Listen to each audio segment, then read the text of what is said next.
오늘 주시는 하나님 말씀 마태복음 2장 1절부터 12절까지 말씀입니다. 제가 마이크를 좀 끄도록 하겠습니다. 여기 사람이 없는데 성전이 너무 울리는 것 같아서 마이크를 한번 꺼보겠습니다. 들리는 것이 어떤지 댓글을 다실 수 있는 분들은 빨리 댓글을 좀 달아주시기를 바랍니다. 마태복음 2장 1절부터 12절까지 말씀입니다. 우리 한 절 한 절 교독으로 봉독하도록 하겠습니다. 헤롯 왕 때에 예수께서 유대 베들레헴에서 나심에 동방으로부터 박사들이 예루살렘에 이르러 말하되 유대인의 왕으로 나시니까 어디이시냐 우리가 동방에서 그의 너를 보고 그에게 경배하러 왔노라 하니 헤롯 왕과 온 예루살렘이 듣고 소동한지라. 왕이 모든 그의 제사장들과 백성의 서기관들을 모아 그리스도가 없어나겠느냐니 이르되 유대 베들레헴 이오니 이는 선지자로 이렇게 기록된 바 또 유대 땅 베들레헴아 너는 유대인들 중에서 가장 작지 아니하도다 네가 한 다스리는 자가 나와서 내 백성 이스라엘의 목자가 되리라 하였으니이다. 이에 헤롯이 가만히 박사들을 불러 별이 나타난 때를 자세히 묻고 베들레헴으로 보내며 이르되 가서 아비에 대하여 자세히 알아보고 사건은 내게 구하여 나도 가서 그에게 경배하게 하라.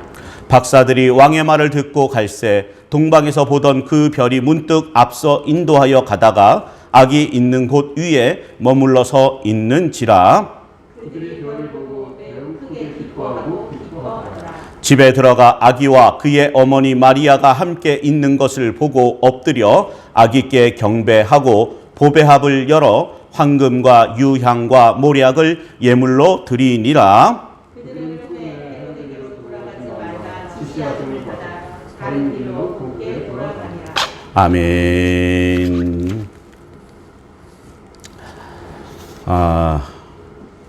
성탄절 예배를 준비하며 제가 이 올해 성탄절에 느꼈던 이 마음을 성탄절 주보에 실었는데 주보를 보실 수 없는 분들이 많이 계신 것 같아서 제가 읽어드리도록 하겠습니다.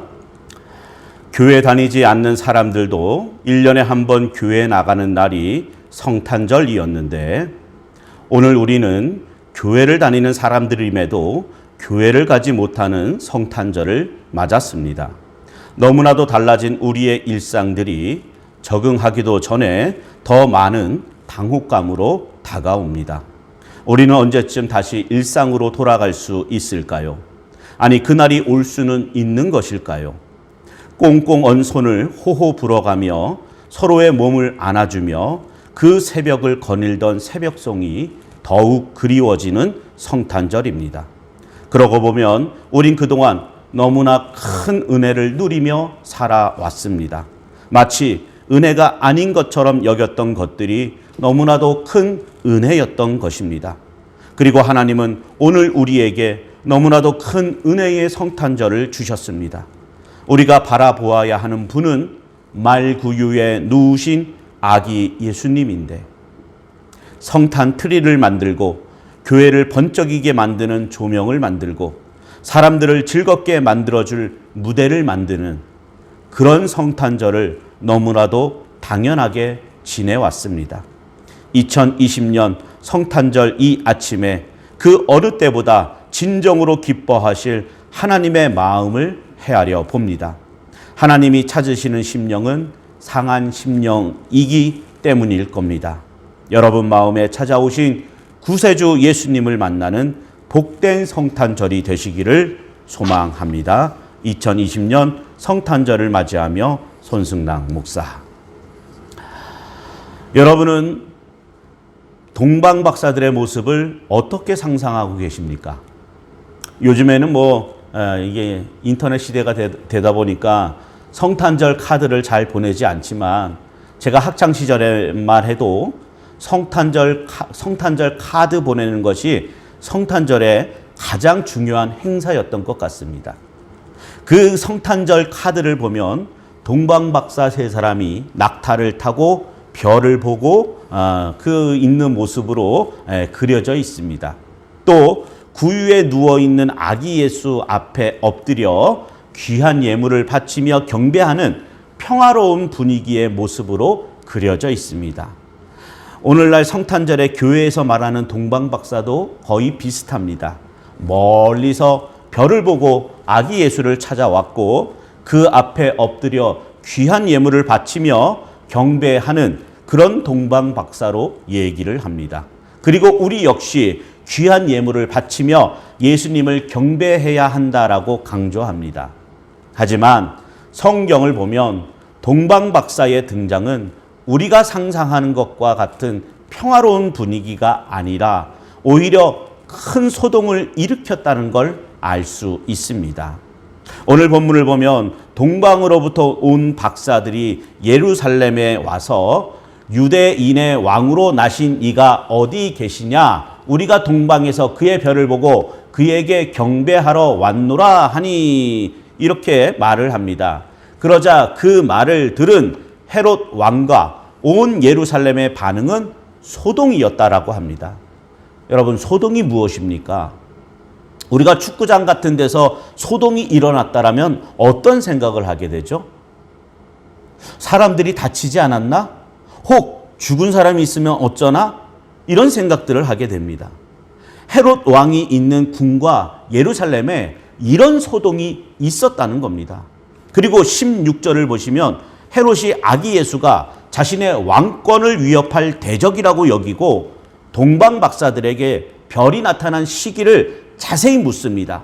그리고 그때를 기준하여 2살부터 그 아래의 아기를 다 죽여버리는 참극이 발생을 합니다. 이처럼 동방 박사의 등장은 우리가 상상하는 것처럼 평화가 아니었다라는 걸 알아야 합니다. 자, 그러면 하나님은 박사들을 왜 예루살렘으로 인도하여 헤롯을 만나게 하시는 것일까요? 그로 인해서 소동이 일어나고 결국은 어린 아기들이 죽임을 당하지 않습니까? 이것을 보면 하나님께서 박사들을 예수님에게로 인도하신 것은 단지 경배하는 것이 목적이 아니었다는 걸 알 수가 있습니다.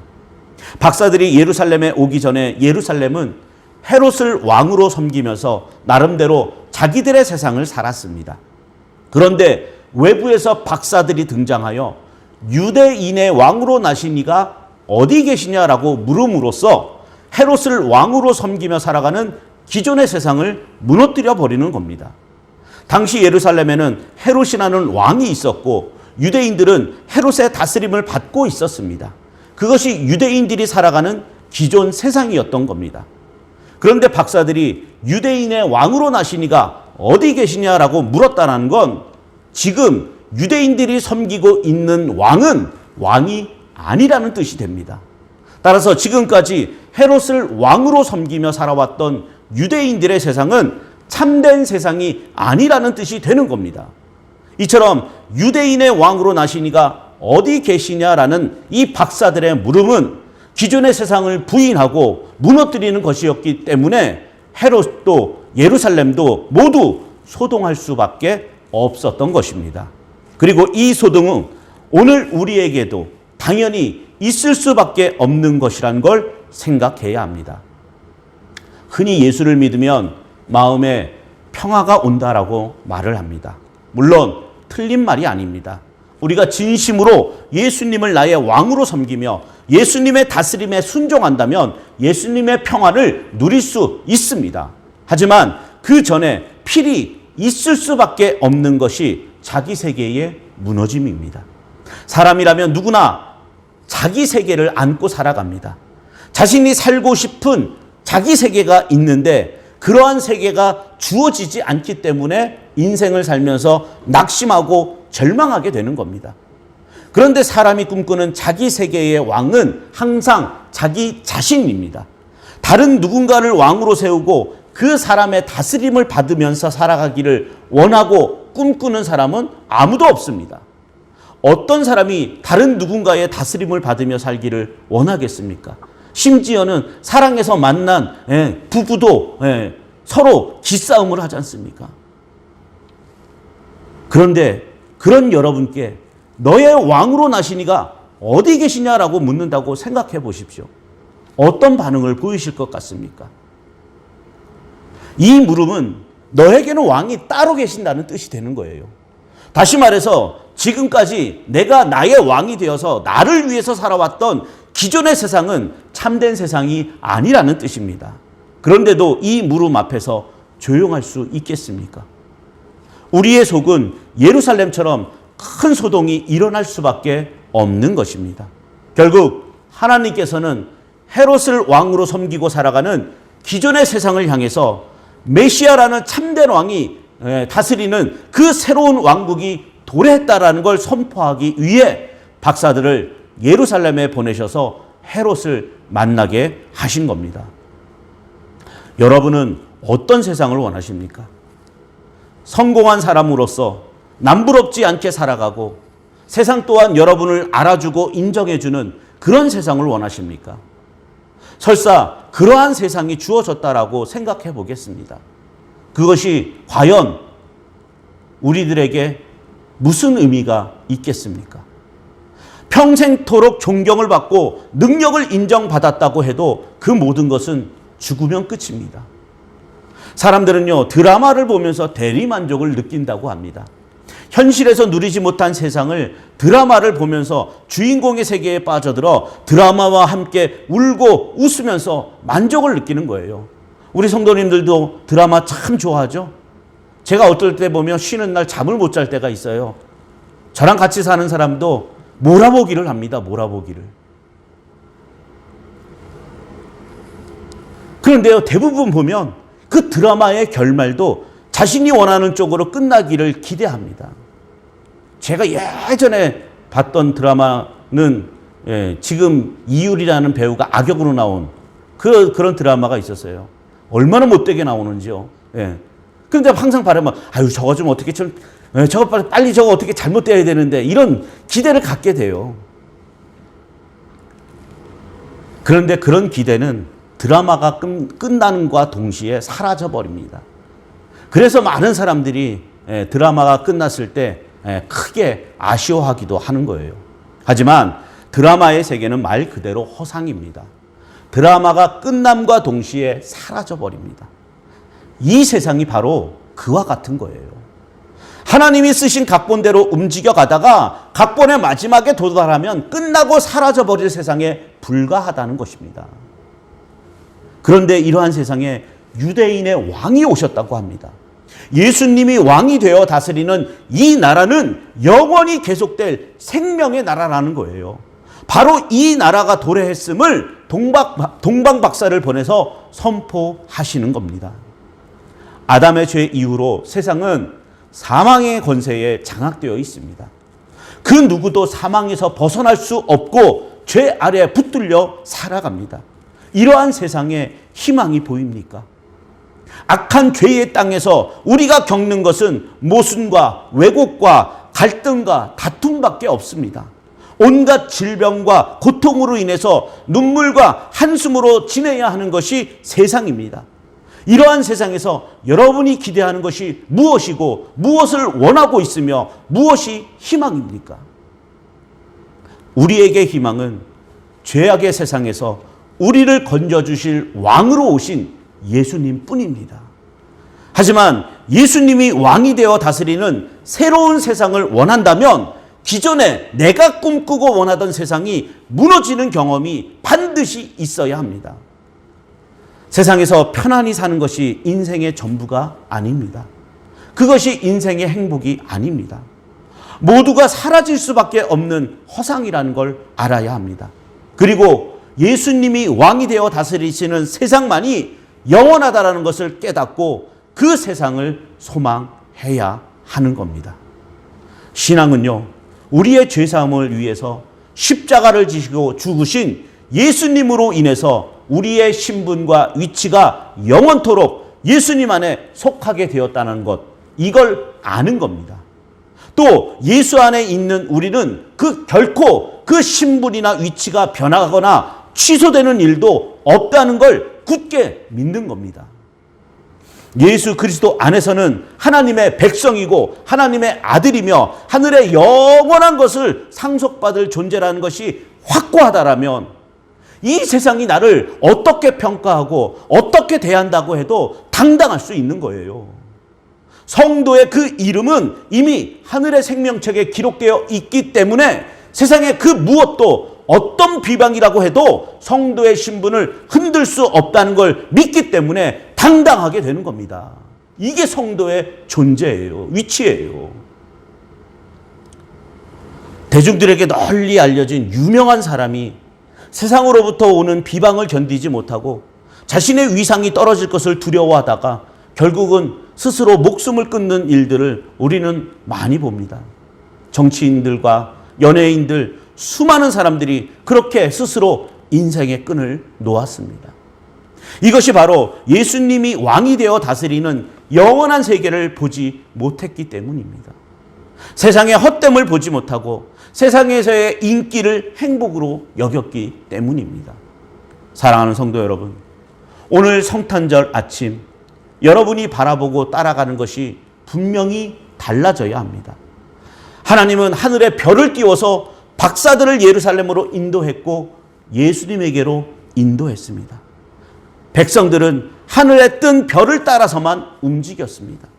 그리고 예수님을 만났고 아기 예수께 경배를 한 것입니다. 우리에게 필요한 것은 우리를 인도하는 별을 바라보는 것입니다. 그리고 우리는 내가 가고자 하는 길을 가는 것이 아니라 별이 인도하는 그 길을 갈 수 있어야 합니다. 그 별이 무엇이겠습니까? 결국 우리에게 진리를 보여주고 참된 세계를 보여주는 말씀이라고 할 수가 있습니다. 성도는 그 말씀의 강력한 힘에 붙들려서 기존의 세상에서 벗어나서 예수님이 다스리시는 새로운 세계를 살아가야 하는 것입니다. 동방 박사는요, 크리스마스 카드에 금박으로 치장되어서 박혀 있어야 할 그런 존재가 아닙니다. 성경은 살아 역사하시는 하나님의 말씀으로 오늘 우리들에게도 동방 박사는 찾아와야 합니다. 예루살렘을 향해서 유대인의 왕으로 나시니가 어디 계시냐라고 물었던 것처럼 우리 자신을 향해서도 너희의 왕은 어디 계시냐, 이 물음을 동일하게 받아야 하는 겁니다. 이 물음이 우리로 하여금 과연 예수님이 나의 왕으로 내 안에 자리하고 계시는가를 확인할 수 있도록 해야 하는 겁니다.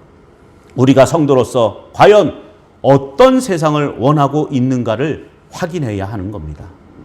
이 세상에서 성인군자가 되어서 사람들의 존경과 칭송을 한 몸에 받는다 해도 그 사람의 왕이 예수님이 아니라면 그 사람은 여전히 사단에게 장악된 사단의 자식일 뿐입니다. 그래서 지금 나의 왕은 누구인가라는 이 질문은 성도에게는 항상 있어야 할 질문이고 그 질문으로 말미암아 우리의 현재 실상을 깨달을 수 있어야 하는 겁니다. 박사들의 질문에 헤롯은 대제사장과 서기관들을 불러서 그리스도가 어디서 나겠느냐라고 묻습니다. 그러자 대제사장과 서기관들이 미가서 5장 2절에 있는 예언을 따라서 이렇게 말을 합니다. 또 유대 땅 베들레헴아, 너는 유대 고을 중에서 가장 작지 아니하도다. 내게서 한 다스리는 자가 나와서 내 백성 이스라엘의 목자가 되리라 하였음이니이다. 이렇게 답을 합니다. 대제사장과 서기관들은 왕에 대해 예언하는 하나님의 말씀을 너무나도 잘 알고 있었습니다. 하지만 그들에게 있어서 하나님의 예언은 그들의 마음을 붙잡고 인도하는 강력한 능력이 아니었습니다. 다만 그들의 머리에 담겨있는 지식에 불과했던 것입니다. 이것이 박사들과 다른 점입니다. 박사들은 하늘에 뜬 별을 하나님의 예언으로 간주하고 그 별을 따라 움직였습니다. 그리고 별의 인도를 받아 예수님을 만났습니다.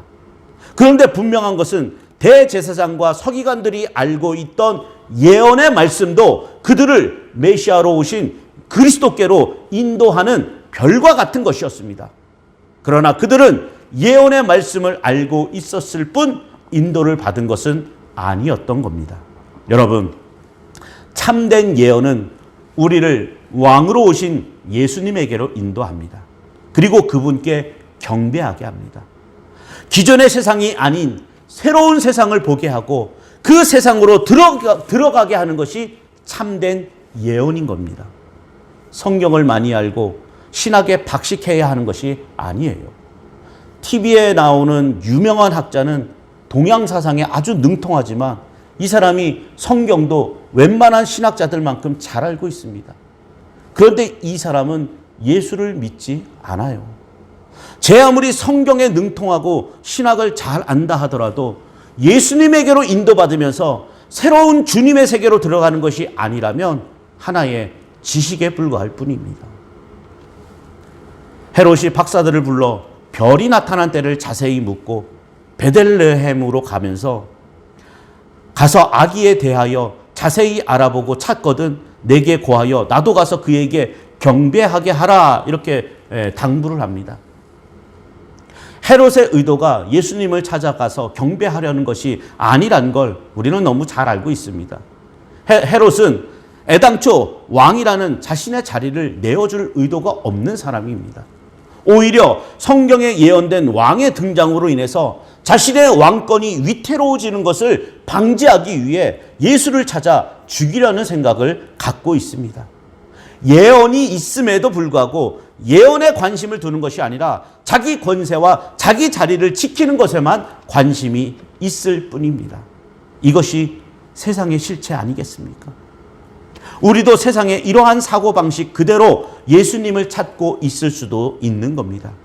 예수님께 왕의 자리를 내어드리는 것이 아니라 내가 원하는 세계를 이루고 그 세계를 살고 싶은 욕망으로 예수를 찾고 그 앞에 머리를 숙이는 것이 우리의 모습일 수 있는 겁니다.